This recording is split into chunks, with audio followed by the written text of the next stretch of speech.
And now, back to the Dr. A Show with your host, Dr. Will Aguila. Welcome back to the show. Childhood obesity is reaching epidemic proportions in the U.S. with more than 17% of children overweight or obese. Learning how to help your child fight his or her weight problem or keeping your child from developing one can be a struggle for any parent. This is why our next guest says that it takes more than just diet and exercise. Debbie Danowski is a food addict that has been in recovery for nearly 25 years. She has lost more than half her body weight, going from a high of 328 pounds. Debbie is the author of 5 popular books about weight loss and food addiction and an associate professor and chair in the Communication and Media Studies Department at Sacred Heart University. Her newest book is titled, Why Can't My Child Stop Eating? Hi, Debbie, and welcome to the show. Hi, thank you for having me. Now, Debbie, tell us, why do you think there is a crisis of childhood obesity in this country? I think that it's because we have, as a society, have been so conditioned to use food to soothe our emotions or to celebrate that our children are now paying the price for all these generations that, the lessons have been deeper and deeper ingrained in our society. Well, don't you think genetics has something to play with this? Because a lot of people say that genetics has a major role in this. What do you think? I think that's a part of it, but I think that we've taken it so much farther than that now at this point, that the emotions are, that the way that we tie emotions to food are just so strong that people don't even know how to not do that. How do people celebrate a birthday without eating cake or things like that are just so unheard of, but really they don't have to be the way that they are. Well, a lot of people say, well, come on, we've been celebrating birthdays with cake for years. 20, 30 years, even longer than that. People weren't obese back then. Why is it different now?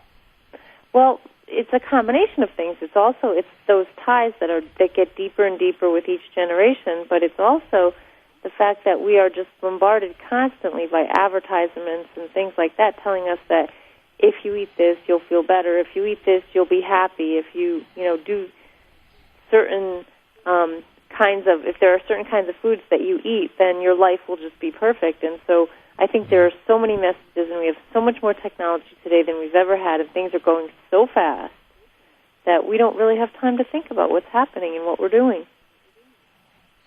You had a problem with your own childhood obesity. You lost 150 pounds, and you've kept it off, and congratulations to you. I know how hard that is. That's, of course, the field that I deal with, that I work with, and also I was a binge eater myself. So I understand where you're coming from. Tell us a little bit about your own experience with childhood obesity. What was that like? What happened? Well, I started out a pretty big baby. I was like over 8 pounds, so I think that, yes, genetics did play a role in my early life, but mostly the big majority of it was that my parents were taught by their parents to use food to show love. And, when my grandparents grew up, food was kind of scarce, so if your kid was a little bit on the heavy side, then that was it was almost like a badge of honor because you had enough money to feed them. And my parents, who had plenty of money, compared to their parents, for food, in the 50s and everything, we really didn't have the same kinds of food scarcity issues that we had before that. And so they had plenty of money, and so the way that you showed love was that you just kept feeding your kid, and you celebrated with food, you used food to comfort you. And so my own childhood was horrible. I was always the fattest kid in class. I was always teased, and I was the only one. It wasn't like it is today where there were plenty of other overweight children. I was the only one, and so it was just very, very painful. And so how did you deal with being teased? What did you do? Did you turn to food even more?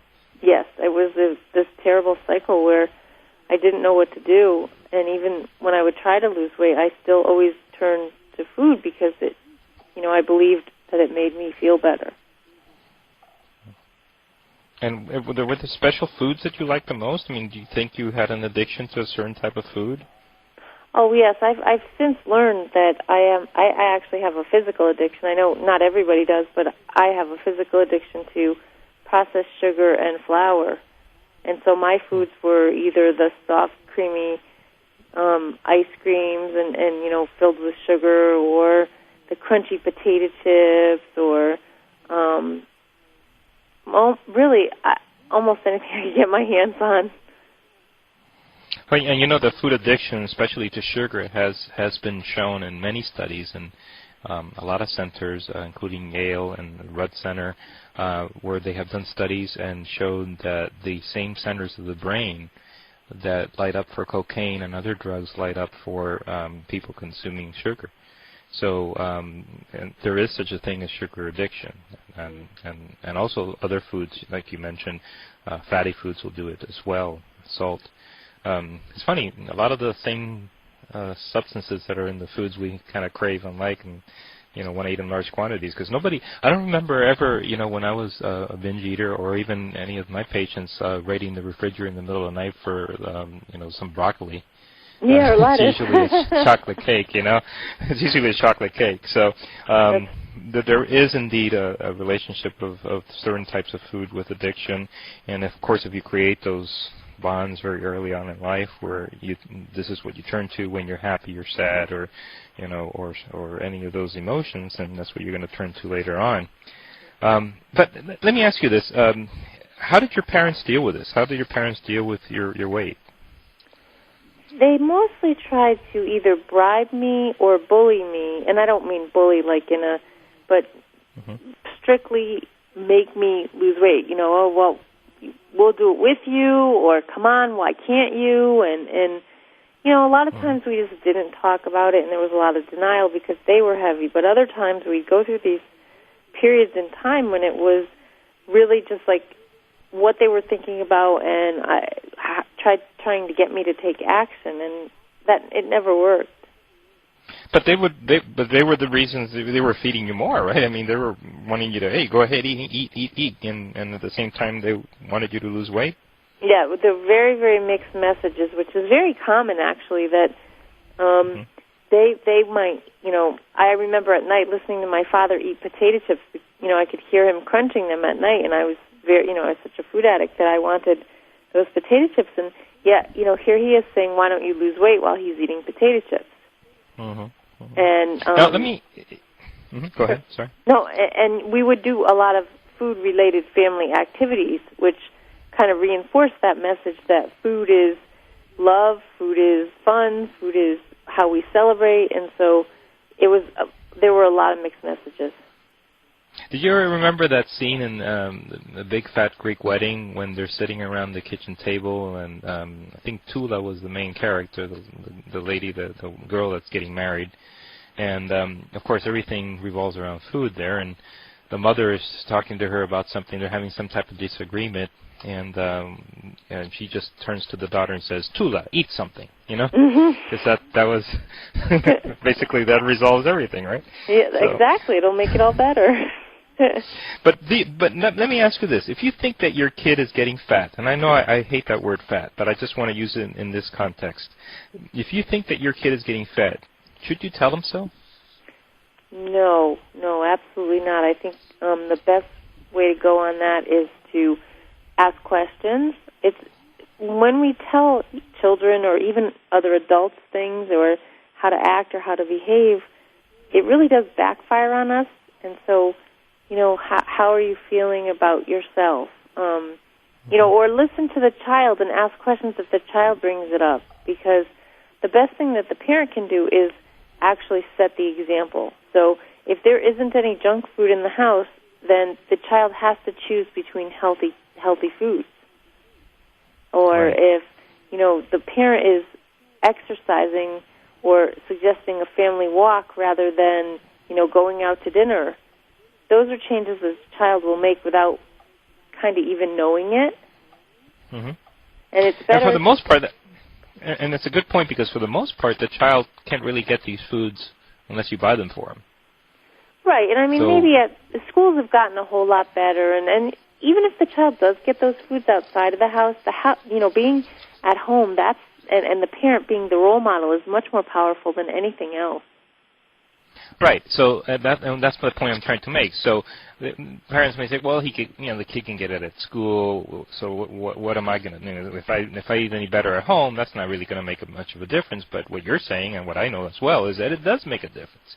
Because even if they're exposed to that in school, or they may even get their little snacks in school and kind of cheat there, you're setting the example at home, and little by little, that'll win over, correct? Absolutely. Yep. We'll touch a little bit more on that when we come back. We are speaking to Debbie Danowski, and her book is Why Can't My Child Stop Eating?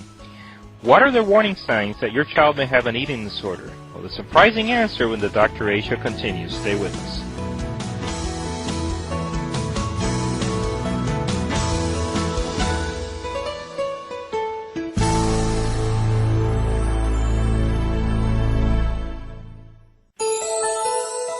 And now, back to the Dr. A Show with your host, Dr. Will Aguila. Welcome back to the show. My guest is Dr. Debbie Danowski, author of Why Can't My Child Stop Eating? Her website is debbiedanowski.com. That's Debbie, D-E-B-B-I-E, Danowski, D-A-N-O-W-S-K-I.com. Now, before the break, we promised you we were going to talk about the warning signs that your child may have an eating disorder. Now, listen up, because this is really important. Some of these may actually be even subtle. So I want you to hear these, because your child may have this problem. And the earlier you find out and the earlier you can intervene, the better it'll be. So, Debbie, what are these warning signs? Well, the biggest one is actually sneaking food and hiding food. If you catch, if you're cleaning your child's room and there's some, candy wrappers under the bed, or there's things that are hidden, that's a very, very big sign of an eating disorder, and that's probably the... But Debbie, yes? my 9-year-old boy doesn't have an eating problem. He sneaks in a little candy bar every now and then, here and there. I mean, how is that any different? Well, it's a lot different, because if you see a pattern a lot now and then is one thing, and I agree with you, but if there's a pattern, then you really need to look at it. And that's the hard thing, is that there's a lot of denial in families, so looking at these things could be a little bit painful and challenging. So the pattern is important. You're seeing it again and again and again. You're saying, whoa, where do these candy bars come from? Where are these wrappers? Okay. What else? Well, another thing is to listen to what your child is saying about his or her body or looks, or, are they talking about, a 9-year-old talking about her hips being too big is just, that's a really big sign that there's something going on that shouldn't be going on. At 9, they really shouldn't be thinking about their hips as much as, they would be if they have an eating disorder. And how about one that you mentioned as well is that they eat and then they go to the bathroom right away? Right. That's another sign is, you really have to almost become like a detective and just watch to see how your child's acting with food. Is your child like inhaling food really quickly and then running to the bathroom right after? When you go out to a restaurant, if you do that, is your child leaving the table a lot? Look at the kinds of clothes that your child is wearing. If the clothes are really, really big, then sometimes that's an indication that your child's trying to hide his or her body size, either too big or too small. Now, a lot of this has to do with emotional eating, and it seems like now in the present, the concept of emotional eating is really gaining a lot of traction. Because I know that 10, 20 years ago, nobody even knew what that was. Why do you think that that's becoming so prevalent now, that really gaining into the national media? I think a lot of it is just because the problem is so bad that we kind of can't ignore it anymore. It was much easier, it was much easier to ignore it when it wasn't a big problem and our children weren't suffering as they are today now. And I think that we as a society have had to take notice, and taking notice means that we have to look at what our children are watching. Why is that? What's going on? What are they watching? What happens? Well, there's so much advertising during children's cartoons and television that it's really sending out strong messages to our children that if you eat, you'll have fun. If you eat these foods, you'll feel good. You'll feel happy. And that's just not true. But our children are believing these things, and they're seeing them so much. I mean, some experts say that people see 5,000 ads per day. Well, you also get these meals that kids get with these really great foods that you get from the drive-through, and they all have a toy in them, or they associate it with happiness and fun. And so what you're basically saying is that food should be thought of as nutrition, and there's nothing wrong with enjoying food, but it should be thought of as nourishing your body and nutrition, and seeing food for what it is, rather than saying, oh, we eat because we're happy, we eat because we're sad. If we're sad, you see that on TV all the time. In fact, how many people have not seen a movie where somebody gets dumped, or if it feels very sad because something happened in their relationship, and they down a bucket of ice cream? Is that what you're trying to say? That these connections are made on a daily basis, several times a day? And repeatedly, over and over, and I think the power of the media is so much more prevalent than it ever has been, and we're seeing that in our children. We're seeing the results of that, all these messages. It was one thing when we had, TVs, and that was it. We didn't have the Internet, and we didn't have all the things that we have today, and a child would come in, watch a little TV, and that would be it. But now the messages are just constantly there, and, there's something around every corner telling a child, have just one and you'll have fun, or even the adults, bake someone love, and I mean, there's just so many messages out there that it's impossible not to see them. Okay, so granted, that's going to happen. There really isn't a good way that we're going to limit the amount of exposure that our kids get to this. I mean, you could try, but it's going to be tough to do. So what are some of the things that we can do as parents to kind of offset a little bit, and maybe keep our kids from having these problems, or developing these emotional ties with food very early on, to the point where it becomes a problem later? What can we do? I think the number one thing is to first set the example. Set a good example. Eat healthy. Try to kind of distract your child from, if that child is so focused on eating, well, maybe suggest a family activity. Play a game, take a walk, do healthy activities with your child. And you're not always going to be able to protect them from all these messages. And don't try to bully that child, and don't try to, just do the best you can to set the example and to talk about these things and say, when you see a commercial where kids are eating candy and then they're running around and they're all happy, and say, if you eat too much candy, your body gets big and you're not able to run around, or not you as the child, but, just point out that the message in the commercial isn't exactly the right message, the real message. And you could do that real subtly. And true, and you can also tell them that, listen, if you go out and run around with your friends without eating candy, you're still going to be having fun, still smiling. Right. And you don't need the candy for that. I really do think that, if here's another thing. You get your kid one of these fast food meals that has a little surprise inside of it, and they'll eat the meal in about 20 minutes. They'll play with the toy for about an hour, right? Because I tell you, having my own kids, whenever they got one of those, they played for about an hour, and that was it. They never saw the toy again. Mm-hmm. But you know what? If you praise them for the things that they do, they'll remember that for the rest of their lives. That's fantastic advice. Absolutely. So and spend time with them, doing things that don't involve food. And you mentioned this in your book, and I think it's a very, very good point. And it's really hard for us not to do that. But just don't use food to show love. You really, kids, and I've done this with my kids a lot. They want you to praise them. They want you to be there for them. A simple hug, a simple kiss in the morning, or a kiss goodnight, or tucking them into bed. Those things don't require food, and it shows love, and they love it. I mean, they remember that. Okay? So you don't really need food to show them love. You don't need to make that connection. Do you agree with that? I absolutely agree with that, and I think spending time and listening to your children is so much more important than always trying to, get them something that, even buying them things. It's like what really matters is spending time and listening to them. I agree. I think another important rule is to have to be consistent, and I think that's one of the keys. I mean, really one of the major rules is you can't do something one day and then change it around and do it a different way the next day. So you can't just try to limit dessert one day or say you can't have dessert after a meal and then you do it later on, right?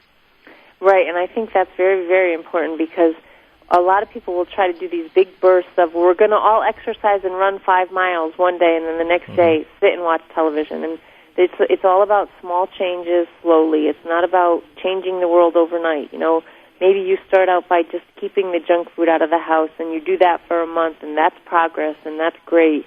And then you might try a family activity, and you just make small changes, and you do it consistently. Absolutely. Oh, great. It's been a pleasure talking to you, Debbie. Again, the book is called Why Can't My Child Stop Eating? A Guide to Helping Your Child Overcome Emotional Overeating by Debbie Danowski. Debbie, where can our listeners contact you? Through my website, debbiedanowski.com. Thanks again for being on the show. Thank you so much for having me. 2 great guests today showed us how to make changes that will improve, heal, and enrich our lives. We talk about this often enough, but most of the time we don't act on it. The great Mel Fisher searched for years to find the sunken Spanish galleon, the Atocha.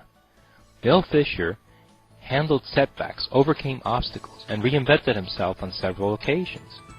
Every day he would cheerfully say to his crew, "Today's the day." And on July 20th, 1985, Mel Fisher found the Mother Lode, the largest sunken treasure to date, proving the point that no matter how difficult the journey may seem, persistence pays off. So I ask you now, is today your day? And that is the show. Don't forget to follow us at thedrashow.com for more. This is Dr. A. Thank you for listening.